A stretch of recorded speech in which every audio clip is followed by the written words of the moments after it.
I thought the other night against Notts County they did that very well. It was a difficult game from the point of view that Notts County wanted to play in a certain way, and we had to deal with that and try and get the better of them. We did try, on a number of occasions to do that.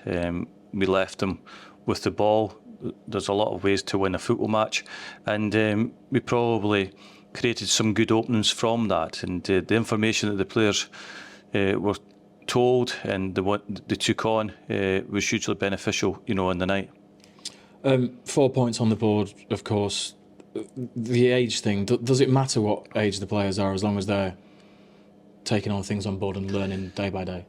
Well, as Alan Hansen once said, you can't win anything with kids, and then Man United went on and won the title. So it's not about their age, it's about their development, how bright they are to take on information, how good they are on the ball, and what they do on the pitch. And that's the main thing. It doesn't matter if you're 35 or 19, you can still influence a football match, and that's the way I see it. I don't look at their age as a problem.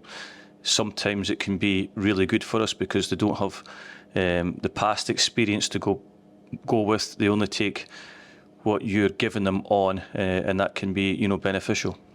You've obviously got a new goalkeeper replacing a very popular keeper from last season in Connor Ripley. Stuart Moore didn't play a lot for Blackpool. He only made one league appearance. How good has he been so far, and how much have you seen a desire to make a real success of this time? Yeah, I mean, he's been really good from the point of view he wants to be the number one. He wants to work hard, he wants to improve. He's got very good presence in the goal. There's areas of the game like everyone has to improve on, and he's willing to do that. He's learning all the time. He's at this moment in time looking at his clips from the game the other night, what he did right, what he did wrong, and I think that's something that all players at this level can improve on. Is that attitude factor a really important thing for you, the very basis of the players' development? Do you see a willingness on the training ground perhaps for players to stay later, to practice later beyond the training sessions? Yeah, I mean, I think that in any organisation, any leader, manager, coach, teacher wants to have staff, pupils that want to learn, want to get better, want to move on to bigger and better things, but they want to stay behind and improve. And we've got players this season, we had players last season exactly the same. We've just got more this year, which is good because it's probably their age. The younger you get, the more information you can give, and you can show them what can be improved on and become better. And I think that will do us well in the future.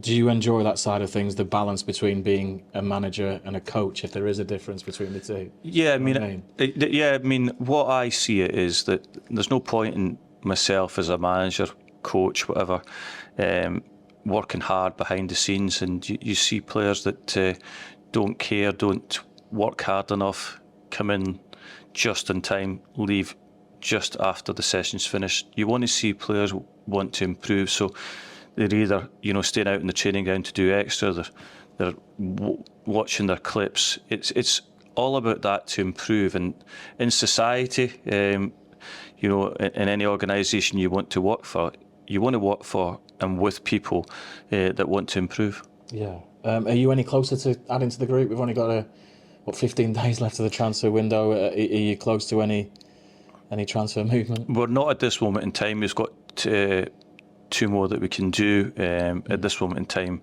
there'll be nobody in for Saturday. I know when we spoke the other day, Derek, that you'd had an update before the season started from the owner about the sale of the club and reassurance. Have you had any more update? Is there interest in the football club that you're aware of? Yeah, I mean, Jason was at the game the other night, the owner. I didn't speak with him the other night. He was here. There was a board meeting, and there's nothing further for me, to say on that. We don't know if anything's going, further down the line. Once that does happen, I'm sure that the board, the directors will come out and say. If it goes on too much longer, is that potentially detrimental to the future and the sustainability of the football club? No, that is fine. The owner has, guaranteed things with the club for this season and ongoing. So everything is fine, from a financial point of view. Going forward this season, the budgets are there, and the owner has already, stated that he's here. What kind of owner does this football club need, do you think? That's hard to say because as a manager, I've worked at football clubs where I've been allowed to get on with the job that I do, and that's probably why I've been successful and I've been in a job for so long. I have gone and know people that have gone to football clubs where there's owners that come in and want to do everything that they think the manager should be doing, and that's when the problems arise. So it is difficult. We probably need an owner that is going to put in money that the football club doesn't generate itself, because that's the nature of the business nowadays to compete, because we haven't got enough money coming through the gates to compete with other teams, and one that possibly comes in and allows us to continue with the work that we're doing. This is an attractive football club, though, isn't it? You've had the success that you've had over the last couple of years. It's come a long way in 5 years, from where it was. Obviously, a reasonably new stadium.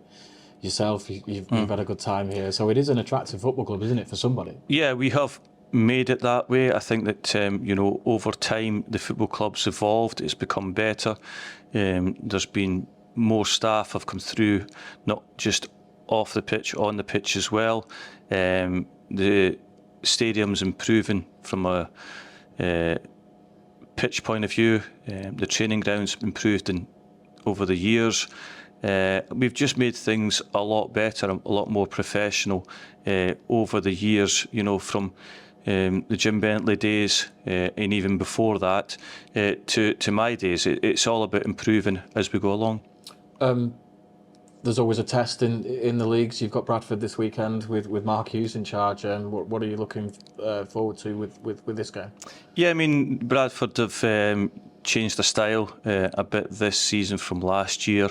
They're playing in a different formation. They've taken in a few players over the summer. They've still got players that I signed for the football club when I was there, which is different because they do churn out quite a lot of players. They churn out quite a lot of managers as well. I was told a stat this morning actually that they've had 20 managers over the last 20 seasons or 20 years, and I'm the 5th longest serving manager. It doesn't make sense really, because that's doesn't mean that there's a football club with stability. And I think that until they have that and give a manager a long enough opportunity, then I don't see there being progression. But they've got a manager now that has been in for probably a longer period of time than most. When you look back at leaving here and going there, do you ever have any regrets about that? I don't know. At that moment in time, this football club didn't know where it was going. It was in a bit of limbo from a training ground point of view, from off the field point of view, and it was an opportunity for me to move to a club where the ambition was to get out of the division, which we had just done through the playoffs with Morecambe. You clearly had an emotional connection with Morecambe, though, didn't you? Yeah. I mean, listen, I was given an opportunity with the chairman, to come back here, and I'm very grateful for that. I was always grateful to get the job, as I am with any job that you get. It's a difficult industry. There's a lot of managers not working, and I just, this football club is similar to, my time at Plymouth Argyle, the similar time at Ross County. I've been allowed to get on with my work without any influences from outside, and as I probably say, that probably doesn't happen at most clubs nowadays. Get money for your old phone, MazumaMobile.com.